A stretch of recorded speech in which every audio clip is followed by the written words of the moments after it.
Hello everyone, welcome back. Today I want to show you the Sizzix Dimensional Diffuser by Stacy Park. Now this is what it looks like.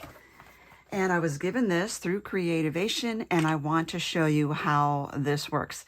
So you have 4 parts here. This white part is a frame. It has thumb notches here and here that might help you to grip it better, but you have to have pretty wide hands to be able to use those.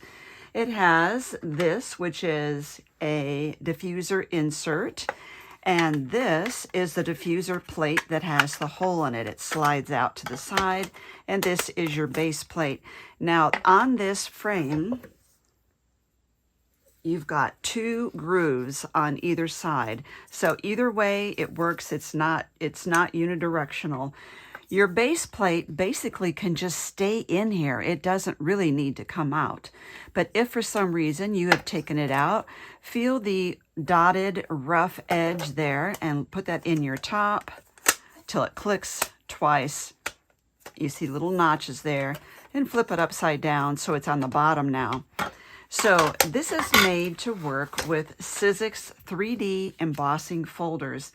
Now these are an A6 size, which is 105 millimeter by 148 millimeter, or roughly 4 inches by 5 3/4 inches for American sizes. So when you have this, even though it's an A6, you can also use it like on A2 cards, which is what I'm going to do. So when you're using this, I'm going to give mine a mist with my Distress sprayer, so that it kind of helps to break up those fibers there. Now, there is a top and a bottom to your embossing folders. It's the writing that says Sizzix. That's the top. So I'm going to center this in here. And my name is Lolly, and welcome again to my channel. Close her up. Okay, now that I have that, with that base plate down on the bottom, I'm going to flip this over so the writing is down. Okay, and now, whatever side your fold is on the embossing folder, you should probably insert the diffusing plate from that end.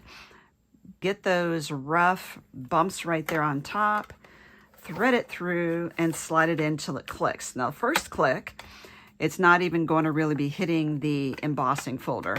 Second click, it's going to put the diffusing plate on one end. Next click, it will put it in the middle. Last one, it will put it too far off. So this is where we want it. So this is completed now. We're not going to put the insert in at this point. Now, does this work with other embossing folders? Don't know. It was made for Sizzix, and so you would have to play around and see. Now we're going to, for our sandwich, all we need is 2 cutting plates. We do not need that platform. And yes, you can use the magic mat for one of your cutting plates. So we're going to sandwich that in there and run it through.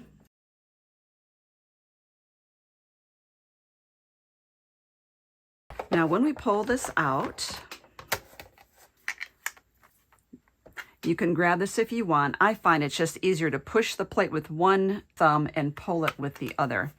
What we're going to do now is remove that, pull the paper out, flip it over so it's right side up, and you will notice that this part here that had the hole in the diffusing plate, that part is not near as embossed as the rest. And now we're going to flatten that out, putting this back through. Just remember that the rough side goes up.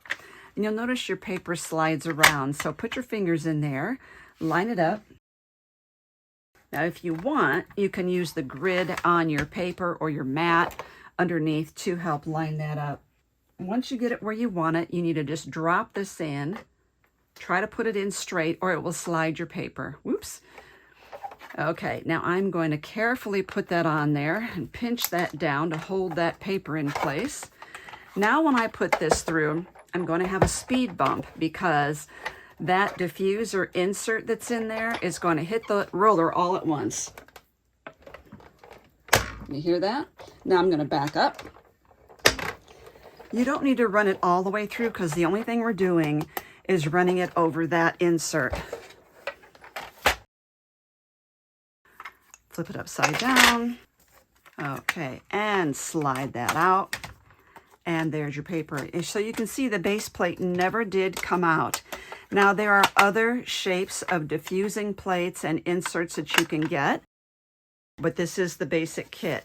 So now we have this. It's beautiful. There's that flattened area.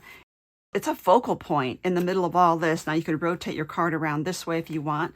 You could do a card this way, vertically, that way. So you can put it where you want it as long as the notches are clicked in place. And the reason for that is so that it is perfectly aligned when you put it through again with this in there. Okay, so what is the point? And that is that we are going to stamp on this. Now, if you are not sure if your stamp, you know, what the stamp is going to look like, do you want to go ahead and stamp and then realize it didn't fit right? So just take this and kind of lay it over all of your stamps and see which one you really like. I'm going to do smiles and hugs. And these are penny black stamps. Now, the nice thing about using the Sizzix stencil and stamp is that it's an adhesive. So it's got this sticky mat down here rather than having to use magnets. Now, I'm going to go down here on purpose. There's a method to my madness, and that is that I know this part of my sticky mat is more fresh. It's more sticky than up here where I use it all the time. So that's one way to get that to last a little longer. Okay, now we're just going to use this Lawn Fawn. A little more. Going to use my Chucky tool. Almost perfect. Once more. There we go. Perfect. Now, I wouldn't have been able to stamp on that had I been using just an embossed card. So isn't that adorable? I'm going to put that there so I can clean it. Now, what are some other uses for this? What if we put Scrabble tiles on there? Now, I actually can fit 4 of them on that blank spot there, but I liked having 3 because then I could see the flattened area all the way around it. Now, how cool is this? Now, all I did was I embossed on black cardstock. I used Lisa Horton Cloud 9 Festive Fur Interference ink and just kind of rubbed it across the top of that embossing. How cute is that? Very easy. Another thing you could do is add embellishment to really offset or highlight the fact that you've got that blank spot there. And I used rickrack. You could use marker to accent that, whatever you want. Another one is dies. And again, just lay this insert over your dies to see if they're going to fit in there. And I thought that came out really cute. It's also a penny black die. I thought that was a really cute idea to use a die instead of just a stamp. So the benefit is really great with this because you have so many options of what you can do with that, transforming that area there. Will this work with a different die cutting machine? Again, it works with Sizzix for sure, and it's all about the pressure. So you would have to try it with your machine to see if that worked. So that is the Sizzix Dimensional Diffuser by Stacy Park. I think it's a thumbs up for that. Very fun. It is easy to use. I will write the steps under this video, click to expand the information, and that way if you come back to this video because you forget how to do it, the steps will be written there. Also, you can always go back and rewatch the video. Make sure you look at those links down below underneath this video by expanding the information. Please give this video a thumbs up and consider subscribing. Thank you, everyone. Let's get creating.